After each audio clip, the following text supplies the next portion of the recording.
Ouais, pas, tu peux aller voir vite fait s'il te plaît le nombre de likes du précédent Otaktu parce que je suis en train d'enregistrer là.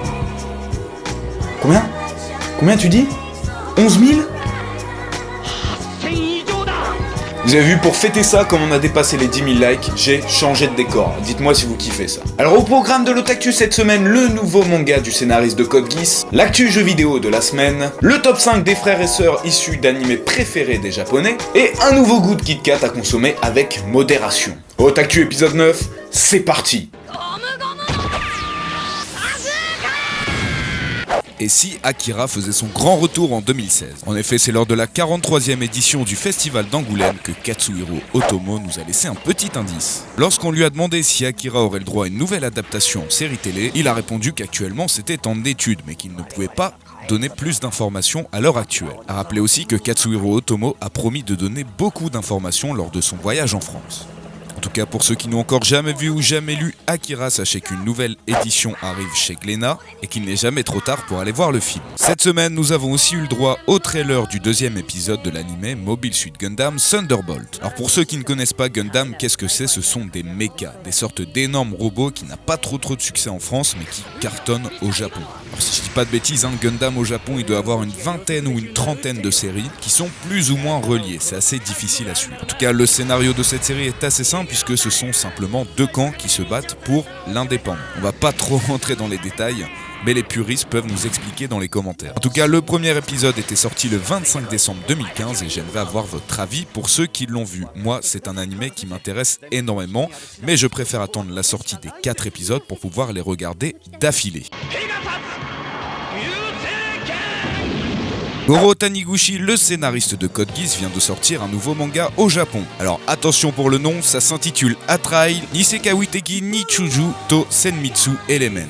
Et c'est un shonen de type tranche de vie, drame, science-fiction. Encore une fois, on va suivre un jeune lycéen tout à fait normal appelé Ori Shijima, qui a de bonnes notes à l'école, de très bons amis et une mère magnifique. Mais du jour au lendemain, sa vie va être bouleversée par des êtres transcendants appelés Atrail qui arrivent sur Terre. Va donc à partir de ce moment-là apprendre l'existence d'un autre monde et la signification de sa propre existence. Si certains d'entre vous ont déjà lu ce manga, merci de réagir dans les commentaires. Platinum End de Tsugumi Oba et Takeshi Obata, les auteurs de Death Note, arrivent en France. Alors pour le moment, pas de date pour le manga papier dans vos librairies, mais il sera possible de lire les chapitres en ligne pour la somme de 1€, soit sur les sites de Isneo, Amazon ou la Fnac. Alors le chapitre 1 et 2 sont sortis le 22 janvier 2016, le chapitre 3 sort vendredi 29 janvier 2016, et à partir du 4 février 2016, le chapitre 4 sera en simultané avec le Japon. Alors pour faire court sur la petite histoire de Platinum End, on va suivre Mirai, un jeune lycéen qui tente de se suicider et qui va faire la rencontre de Nacha, un ange qui lui offre des pouvoirs spéciaux. En effet, Nacha fait partie des 13 anges qui doivent choisir un humain qui recevra le pouvoir de la vie ou la mort sur les autres pendant 999 jours. Suite à leurs actions, un d'eux sera élu pour être le nouveau dieu du paradis. Alors déjà, j'aimerais vous demander si c'est si similaire à Death Note que ça, et si vraiment ça vaut le coup de le lire. Moi, je pense, mais je vais attendre la version manga.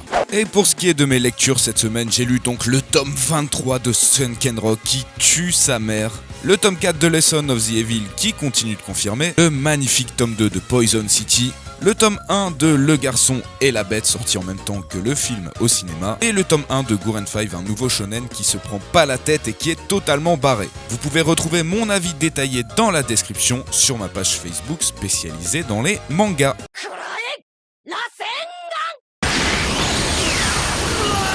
C'est parti pour l'actu jeu vidéo en bref de cette semaine. On a appris dans le V-Jump que Bandai Namco annonce un nouveau jeu Dragon Ball intitulé Dragon Ball Project Fusion qui sortira sur 3DS. Il semblerait que ce soit un RPG avec des graphismes SD et que les fusions soient au cœur du jeu. Alors est-ce qu'on aura le droit à la fameuse fusion entre Piccolo et Goku ? J'aimerais bien.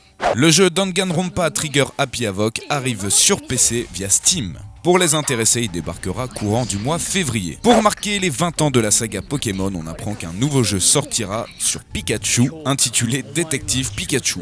Alors je sais vraiment pas ce que ça va donner, d'autant plus qu'il sortira uniquement sur l'eShop de la 3DS à 1500 yens, donc environ 12 €. Ça m'a tout l'air d'être un attrape fanboy.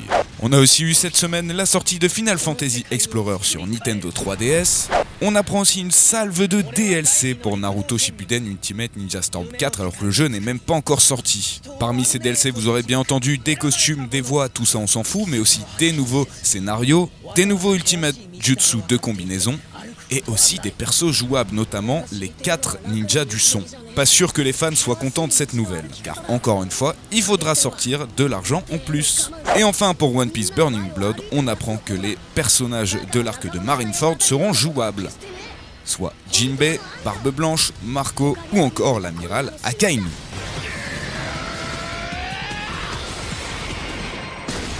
Quels sont les couples de frères et sœurs préférés des Japonais? Suite à un sondage, 10 000 d'entre eux ont voté. 49% des votants étaient des garçons, 52% étaient des femmes. Alors vous pouvez retrouver le top 20 sur le site de Bleach MX, moi je vais vous présenter que le top 5. En 5e position, on a la fratrie des Shiba, issue de l'anime The Irregular at Magic School. À la 4e position, nous avons la fratrie des Kosaka, de l'anime Oreimo. À la 3e position, nous avons les sœurs Isazawa de K-On! À la 2e position, les frères Matsuno, de l'anime M Osamatsu, et à la première position, nous avons les frères Elric de Full Metal Alchemist. Alors on a tout de même Sasuke et Itachi à la 10e position. En revanche, ont été écartés du top 20 Byakuya et Rukia de Bleach, Gohan et Goten de Dragon Ball, les frères Okuto de Hokuto no Ken, Luffy et Sabo de One Piece. Dites-moi dans les commentaires quels sont pour vous les 5 frères et sœurs les plus emblématiques des animés.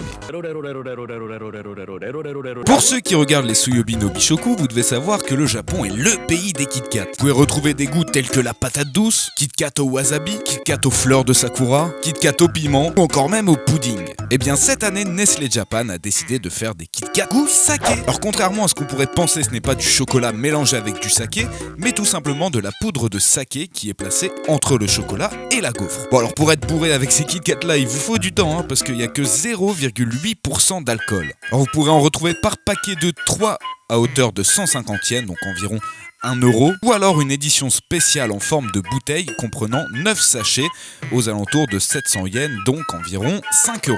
Vous savez ce qu'il vous reste à faire, spammer Candysan pour qu'il m'envoie un de ces fameux Kit Kat. N'hésitez pas à laisser un petit like, partager, vous abonner si vous avez kiffé cette vidéo. Normalement il n'y aura pas d'autre actu avant 3 semaines puisque la semaine prochaine je suis à la Paris Manga. Dans 2 semaines c'est la Saint-Valentin mais je vais quand même essayer de m'arranger. N'hésitez pas à me suivre sur les réseaux sociaux qui sont dans la description. Et je vous souhaite à tous une très bonne fin de week-end et bon courage pour la semaine prochaine, mon petit sashimi. Allez, tiana!